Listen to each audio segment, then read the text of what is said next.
ፍንጥቅ ጮራ የቀልብ ዶክተር ወይም ቁርአን።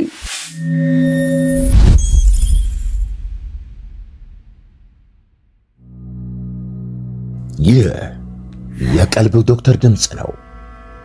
አልሐምዱሊላህ። ታካሚዎቻችን የሚድኑ በእኛ ኃይል እንዳይመስሎት፣ በአላህ ኃይል ብቻና ብቻ ነው።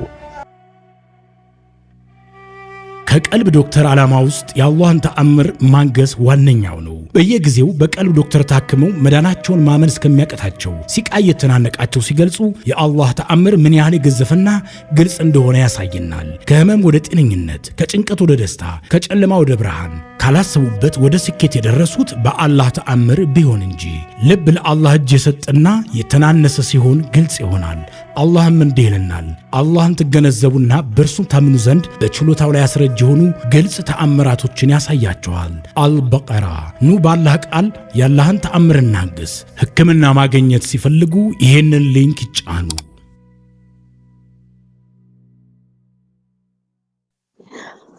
አሰላሙ አለይኩም ወራህመቱላሂ ወበረካቱ። ውድና የተከበራችሁ የቀልብ ዶክተር ቤተሰቦቻችን እንደምን ከረማችሁ? በያላችሁበት የአላህ እዝነት ጥበቃው አይለያችሁ ያልኩኝ ዘወትር ሐሙስ ወደ እናንተ ይዘንላችሁ የምንቀርበው በቀልብ ዶክተር ኡስታዞች የተለያዩ ጠቃሚ ትምህርቶችን፣ ጥናታዊ ጽሑፎችን ነውና ለዛሬም እጅግ በጣም አስፈላጊ ማወቅ መማር ያለብንን ትምህርት ይዤላችሁ ቀርብ ያለው ፍንጥቅ ጮራ በሚል ክፍል ሁለቱን ክፍል አንዱን ያልሰማችሁ ገብታችሁ በመስማት ብዙ ግንዛቤዎችን ታገኙበታላችሁ።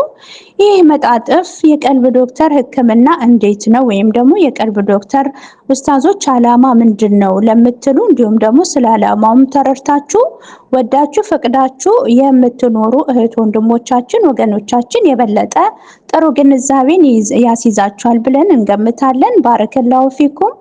ወደ ዛሬ ትምህርት ከማምራታችን በፊትም ይሄንን ትምህርት ሼር ላይ ኮሜንት በማድረግ ለኡማው እንዲዳረስ የበኩላችሁን ተወጡ፣ ድጋፋችሁን አሳዩን። አዳዲስ ቤተሰቦችም ካላችሁ እንኳን ደህና መጣችሁልን። ቻናላችንን ሰብስክራይብ አድርጉ።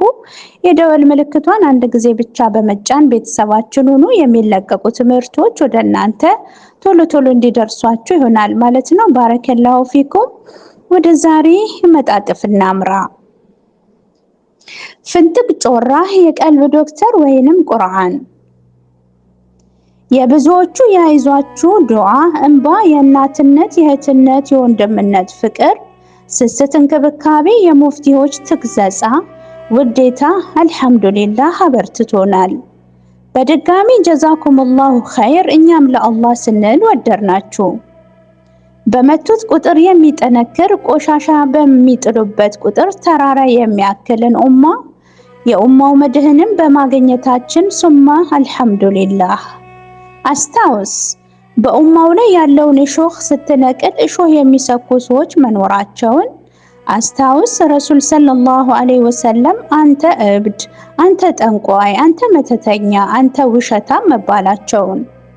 በአሁኑ ሰዓት ፍቅርን ሰብኮ ሁሉንም በፍቅር የሚይዝ እንጂ አንጃ ጓንጃ የሚከፋፍል ኡማን ላለመፍጠር በሷሊሆች በሰለፎች መንገድ የምንጓዝ ጽኑ አማኞች ነን። አልሐምዱሊላህ። ይህ የቀልብ ዶክተር ወይንም ቁርአን ጥንስስ እና ምስረታን የሚያትት አላህም ካለ አንኳር አጀንዳዎችን የሚዳስስ መጣጥፍ ነው። በዶክተር አቡ ፈርሃን ክፍል 2። አንደኛ፣ የቀልብ ዶክተሮች ሲህርንና ጅንን ጥቃትን ሲያክሙ 45 ቀን ጊዜ ይሰጣሉ። ይህ ለምንድን ነው? ኸይር፣ ለዚህ ድንቅ ማብራሪያ አለን። ቢስሚላህ። በጥሞና ለተከታተለንም አጥጋቢ ምላሽ ይሰጣል ብለን አሰብን። 40 ቁጥር በኢስላም ለየት ያለ ቦታን ትይዛለች። ለዚህም ሚስጥሩን አላህ ያውቃል። እኛም እምነት በጥናት ላይ የተሞላ ነውና ይህንን ያሉ ረቂቅ ጥናቶችን አከናውነን ነው ሕክምናውን የጀመርነው። የ40 ቁጥር ጥቅምን ምንድነው? ኸይር፣ ልብ ብላችሁ ከሆነ ረሱል ሰለላሁ ዐለይሂ ወሰለም ነብይነት የተሰጣቸው በ40 ዓመታቸው ነው። ከአላህ ቀጥታ የታዘዙት ያኔ ነው። ነብዩላህ ሙሳ ዐለይሂ ሰላቱ ወሰላም 40 ቀን ነበረ በረሃን ያቋረጡት። ሙሳ ዐለይሂ ሰላቱ ወሰላም ለ40 ቀን ነበር በሲና ተራራ ላይ 10ሩን ትዕዛዝ ለመቀበል ያሳለፉት? አዎ የ40 ቁጥርን ምስጢር አላህ ነው የሚያውቀው። የእኛ ደም ያፈሰስንበት ጥናት ነው ወዳጄ። ኢስላም ነው መመሪያችን ስንል እየቀለድን አልነበረም። ይቀጥላል። ነቢዩላህ ዩኑስ በአሳ ነባሪ ሆድ ውስጥ የነበሩት ለ40 ቀናት ነበር። አላህ በ40ኛው ቀናቸው ላይ ነፃ ያወጣቸው። እናስ በ40 ቀን አይደለም፣ ከደካማው ፍጡር ጅን ሆድ ውስጥ አስገብቶ የሚመነጅገው አሳ ነባሪ ነው የወጡት። ከሚመነጅገው አሳ ነባሪ ነው ያወጡት። ይህም አቡ ማሊክ እንዳስተላለፉት ብሎም ሙጃሂድ ባወራው ላይ ከአልሻቢ በተላለፈው መረጃ 40 ቀናትን በአሳ ነባሪ ሆድ ውስጥ መቆየታቸውን ገልጿል። አላህ ሱብሓነሁ ወተዓላ ልክ በ40ኛው የሱራ በቀራ አያህ ላይ የታሪኩን ርዕስ አዞረው። ይህንን ምስጢር የተመራመረ ካልሆነ በቀላሉ ስለማይገኝ ይመራመሩ ዘንድ በጥሩ አዘዝን። በተራራው ሐርብ ላይ በሚገኘው ዋሻ አላህ ሱብሓነሁ ወተዓላ ለነቢዩላህ ኢልያስ ከመገለጹ በፊት 40 ቀን ነበር በዚህ ጫካ ውስጥ ያሳለፉት። 40ኛው ቀን ነበር ነቢዩላህ ኢሳ በረሃ ውስጥ በሸይጣን የተፈተኑት። ረሱል ሰለላሁ ዐለይሂ ወሰለም 40 ቀናት ነበሩ በዋሻ ውስጥ የጾሙት። ረሱል ሰለላሁ ዐለይሂ ወሰለም 40 ተከታዮቻቸው ነበሩ ኢስላምን ለዓለም ያስተላለፉላቸው። እናሳ ይህ ነው ምክንያታችን፣ የኛ ሕክምና በድፍን 40 ቀን የሚቆየው። ይሁንና ሕክምናውን የሚጀምሩ ሰዎች 40 ቀን ከመጀመሩ በፊት 5 ቀን በአዝካራቸው በኢማናቸው እንዲጠናከሩ ጊዜ ይሰጣቸዋል። አልሐምዱሊላህ አላ ዲነል ኢስላም። አዎ በትልቅ ውሳኔና ሹራ ነው ይህንን ያጸደቅነው። ለዚህም አላህን እናመሰግናለን። የምንመራው በነቢዮች መንገድ በእነርሱ ፈለግ በቁርአን ብቻ ነው። ሁለተኛ ጥያቄ፣ በስልክ ሩቅያ ማድረግ ይቻላል ወይ? ለዚህ ብርቱ ጥያቄ የማያዳግም ምላሽ ለመስጠት እንሻለን። ቢስሚላህ። በሙሉ ልቦና ይረዱን። እኛ በስልክ ደውለን ይሁን ተደውሎልን ሩቅያ እያደረግን አይደለም። 4 ነጥብ። ይህ በስልክ ሩቅያ ማድረግ ይቻላል ወይ ተደውሎ? እኔ ጃፓን፣ እርሱ ሳውዲ እና እንዴት ይታያል? ለዚህ ጥያቄ ሌሎች ዑለሞችን መጠየቁ የግድ ነው። ፈትዋ ለመስጠትም አልመጣንም። በግላችን ግን በፍጹም ተደዋውሎ የስልክ ሩቅያ ሰጥተንም አናውቅም። ለመስጠትም ሐሳቡም የለንም። ረሱል ሰለላሁ ዐለይሂ ወሰለም ራሳቸው ላይ ሩቅያ ይቀሩ እንደነበረ የማያውቅ አለ ብሎ መገመት ቢከብድም ማስረዳቱ ግን የግድ ነው። አይሻ አላህ መልካም ስራዋን ይውደድለትና ረሱል ሰለላሁ ዐለይሂ ወሰለም ወደ መኝታቸው ሲሄዱ መሰለን ብርጭቆ ውሃ ይዘው በመሄድ ሙዓዘተይን ቀርተው ሰውነታቸውን በሙሉ ያብሱበት ነበር ስትል ተናግራለች።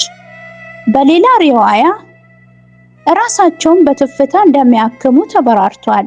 ረሱል ሰለላሁ ዐለይሂ ወሰለም ዘንድ የመጣ አንድ ሱሐቢ ይህ ሰው ዑስማን ቢን አቡ አልአስ አጥሐቂፍ ይባላል።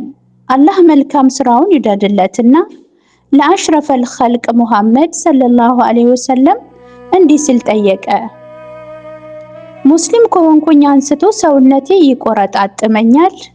ሙሐመድ ሰለላሁ ዐለይሂ ወሰለም እንዲህ አሉት፣ እጅህን የሚያም ቦታ ላይ በማድረግ 3 ጊዜ ቢስሚላህ በል።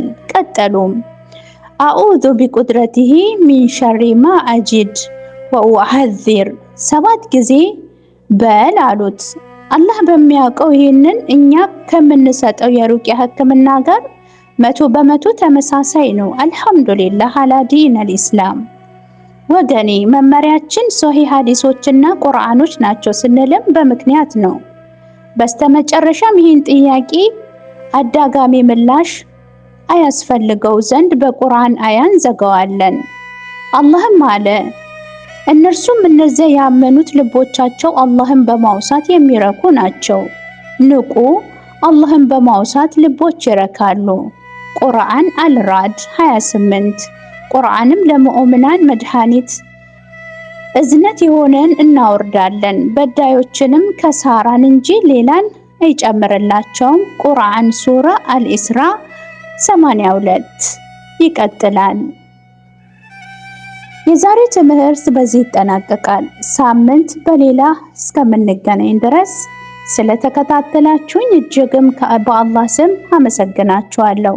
አላህ የሳምንት ሰዎች እንዲለን ዱዓ እያደረግኩኝ ከልብም አፍያን፣ ደስታን፣ ሰላምን እየተመኘውኝ ቻናላችንን ለኡማ ያስተዋውቁ። የቀልብ ዶክተር የአፍያው መንደር። ወሰላሙ አለይኩም ወራህመቱላሂ ወበረካቱሁ።